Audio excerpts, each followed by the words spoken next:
on va faire le point aspirine de l'acupuncteur. C'est anti-inflammatoire, antidouleur. Et donc, il est situé où? Il est situé au niveau de la corde du jarret. Donc, vraiment dans le creux. Donc là, quand je fais les points à la main, je fais vraiment de part et d'autre. Ah oui, c'est pas simplement qu'on met le doigt comme ça. Moi, on fait les deux côtés. Bah comme ça te permet de maintenir. C'est beaucoup plus facile, quoi. Ouais. Il n'y en a pas un derrière Si.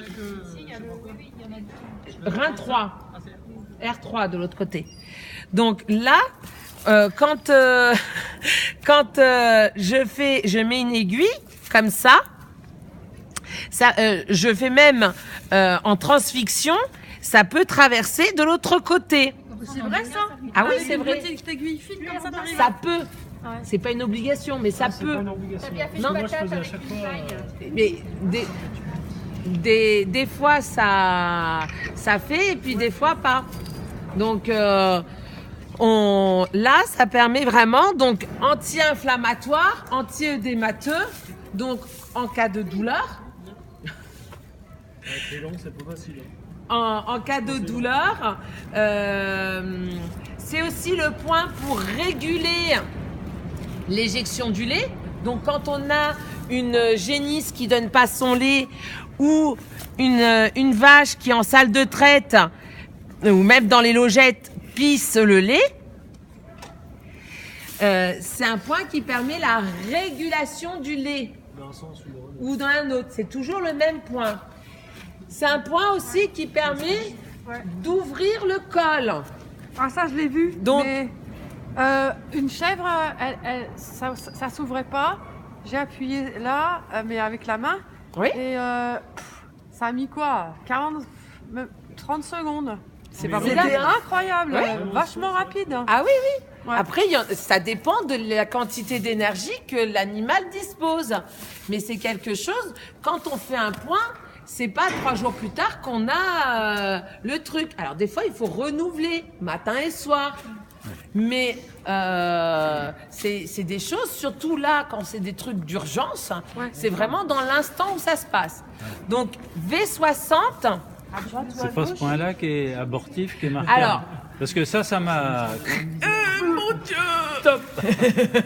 Donc, Jean-Noël, c'est quelque chose, effectivement, avant, je disais attention, vu que c'est un point qui permet d'ouvrir le col, c'est aussi un point qui peut faciliter la mise bas. Et donc, si vous appuyez dessus trop fréquemment, ben, ça pourrait d'accord. provoquer un avortement.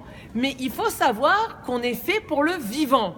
Donc, quand on est gestante, on va tout faire pour préserver son petit. Même mettre notre propre vie en danger des fois. Hein. Mais c'est quelque chose, si tu appuies une ou quelques fois sur le point et que l'avortement se fait, dis-toi bien et remercie-toi. Ça veut dire que la gestation était en train de mal se passer. Parce que quand tu as un veau qui est mort et qui ne sort pas, potentiellement il se momifie, ça c'est plutôt une bonne chose, mais des fois on a des veaux qui deviennent des veaux emphysémateux, qui continuent à grossir de façon, mais même complètement désordonnée, hein, et ça provoque pas la mise bas, et donc là tu t'exposes à avoir ensuite une péritonite, quoi. Donc maintenant j'ai arrêté de dire ce genre de choses parce que Oui, mais tu l'as écrit. oui, mais parce que c'est Parce qu'il faut le dire, oui. voilà, Oui. et parce que Je dis, elle nous a dit, hop, ça fait point aspirine, machin et tout, puis hop. mais parce que non, mais je plaisante. c'est non mais comme j'ai pris conscience que là je déposais des peurs en vous et que vous n'osiez plus faire le point, Ça m'a stressé. j'ai arrêté de le dire. Je dis toujours que ça facilite le vélage et tout ça, mais c'est quelque chose, il faut vraiment prendre conscience qu'on est fait pour le vivant. Le corps, de toute manière, va tout faire pour préserver une vie qui est en train de se faire, quoi. Alors, dans la continuité, le traitement d'une métrite, Oui, il faut bien ouvrir le col pour vidanger. oui, Donc là, c'est ce point-là qu'il faut faire. oui, aussi. En particulier, après, Avec les 5 avec ça. chandelles. Alors, les 5 les 5 chandelles. Oui, les 5 chandelles. Avant, c'était quelque chose où je chauffais. Maintenant, je ne chauffe plus. Mais je continue à l'appeler 5 chandelles pour vous dire qu'il y a 5 aiguilles. Et donc, les 5 aiguilles, quelles sont-elles? c'est rate à droite, rate à gauche, rein droit, rein gauche et VG2 bis. Alors VG2 bis, qu'est-ce que c'est? C'est celui Donc, que j'ai du mal à trouver. Ben, voilà. Donc, on repère les deux os de la hanche et puis on vient au milieu. Donc là, c'est le point qui permet de réguler l'énergie au niveau des postérieurs. Donc, c'est quelque chose, c'est aussi un point qui va faciliter le vélage par, bascule du bassin. Alors, VG, vous avez vu ce matin, je vous ai rappelé les 12 organes principaux. Est-ce qu'on a vu un organe qui s'appelait VG quelque chose? Vésicule. Vésicule gouvernementale? Gouvernementale, ouais, en ce moment, ouais. Non. Gros, non. Non, on n'a pas vu. Parce que justement, quand au départ de... Et là, si on chope la moelle épinière. Alors là, elle est vraiment beaucoup plus loin. Hein. Ah bon? Ah oui. Oh. On dirait pas, mais oui. Et donc, au tout départ de la conception, quand il y a fécondation entre l'œuf, l'ovocyte et le spermatozoïde, les premières divisions cellulaires, c'est un amas de cellules. Et ensuite, il faut donner une direction pour que le fœtus puisse se créer. Et donc, les deux premiers méridiens à se mettre en place, c'est vaisseau gouverneur qui vient du périnée, remonte tout le long de la colonne vertébrale et vient s'arrêter au niveau du sillon gingival. Et l'autre, c'est vaisseau conception, donc qui vient au niveau du périnée, remonte tout devant et vient s'arrêter ici. Et donc ces deux méridiens sont médians, ils nous coupent en deux.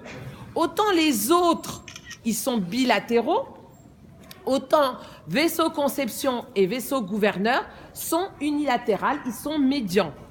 Et donc là, on a VG2 bis, c'est le point qui permet de réguler au niveau des postérieurs, permet la bascule du bassin pour faciliter le vélage. On a le pendant qui est VG14. Attention. Entre les épaules. Alors, chez le cheval, on va éviter de piquer VG14 au niveau du garrot. On va faire les deux points de part et d'autre à l'entrée de la poitrine. Et on fait les deux en même temps pour englober VG14 et avoir l'action VG14. Chez la vache, chez les autres espèces, on peut piquer directement VG14. Chez le cheval, c'est une petite exception. On pique des deux côtés à l'entrée de la poitrine, du plat du dos, pour avoir cette action VG14. VG2 bis et VG14 en même temps sont deux points soupapes pour réguler une hyperthermie. Si vous avez un cheval ou une vache ou un animal qui monte à 40, 41, 42, et ben là, on va faire en plus du point aspirine, VG2 bis et VG14. Ça régule la température. VG14 seul, on va l'utiliser pour réguler quand on a quelque chose au niveau des antérieurs. Voilà. Si on a... Je vais pas tout lui mettre, Saskia. Non, quand même. C'est pas un hérisson, hein. Si on a par... Là. Au début de l'épaule. Au tout de... Oui. Oui, tu sens vraiment... C'est la pointe de l'omoplate. Voilà. Et on sent vraiment le trou, là. Oui, c'est ça. À chaque fois, de toute façon, c'est un trou. À chaque fois, oui. Il aurait fallu une petite Ok, jument là. blanche. C'est ça. Ben, on verra sur la vache pour repérer VG14. Si on a une vache qui, en plus de faire son veau, sort la matrice. Ça peut arriver, nous, ça. Et donc, ben, il faut la remettre en place. Mais déjà, ce qu'il faut...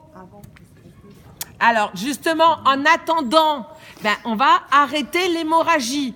Parce que là, quand on a la matrice qui est dehors, on a les vaisseaux qui sont étirés et donc ils sont distendus et donc ils sont perméables au sang.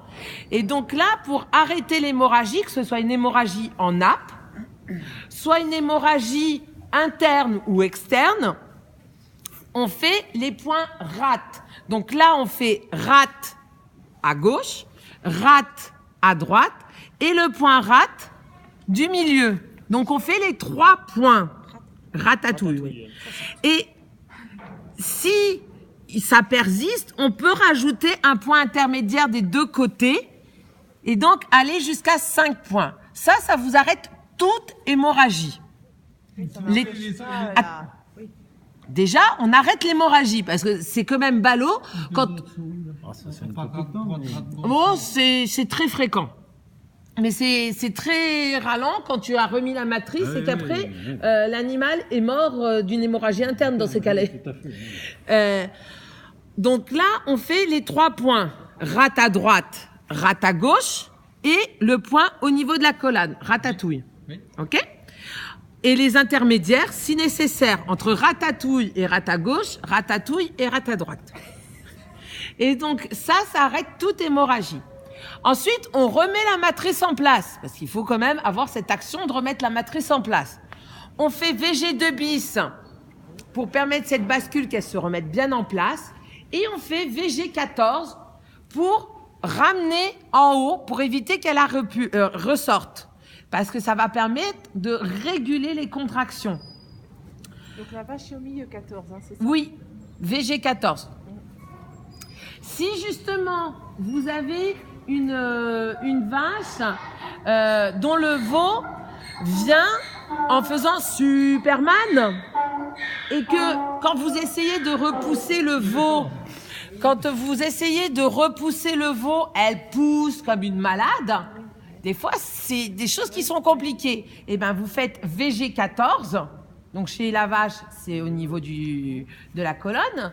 Et là, ça permet de réguler les contractions. Ça permet de repousser le veau, remettre bien la patte, et hop, c'est reparti. Ça régule. Et quand le veau est remis, on retire le... Oui, non, mais de Ou toute une bête manière, qui fait ça- son rond, une ça- brebis qui fait son rond, on peut faire ça aussi.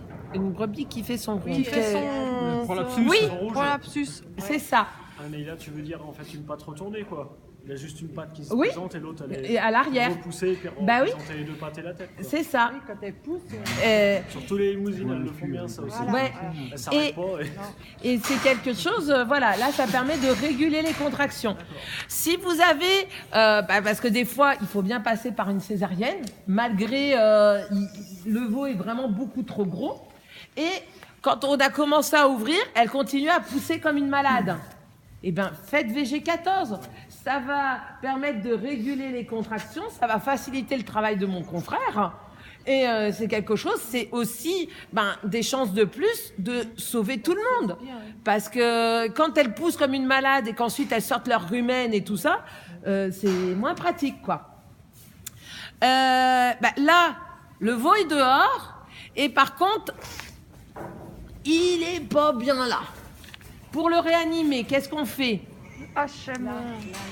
HM1. Et là. Non. Au Non. début, on commence par le On faire dé- Le expectorer. périnée. Au début, Derrière la on nuque, commence sous la par nuque. le faire expectorer, surtout s'il a bu la tasse. Donc là, c'est sous l'anus et au-dessus de la vulve, au niveau du périnée. Donc ça, c'est VC1. Ça permet de le faire expectorer. Et justement, si vous avez un veau qui naît par césarienne, c'est d'autant plus important parce que comme il n'est pas passé par les voies naturelles, il n'a pas eu le thorax à un moment donné compressé pour permettre l'expulsion. Donc c'est très important de faire VC1. Ça permet d'expectorer. Ensuite, on fait VG26. Donc, VC1. Ah bah là, tu vas au doigt, tu vas avec ce que tu as. Ensuite, Pas obligé de- bah, tu fais avec ce que tu as. Si tu as une aiguille sur toi, tu peux faire avec l'aiguille. Un brin de paille. Tu fais avec ce que tu as. Une pointe de couteau. Ensuite, on fait VG26. Oui, ma chérie, je sais. Donc là, chez le cheval, c'est comme chez nous, c'est un frein gingival. Donc, oui, ma puce, attends. C'est quoi cette blague? C'est vrai.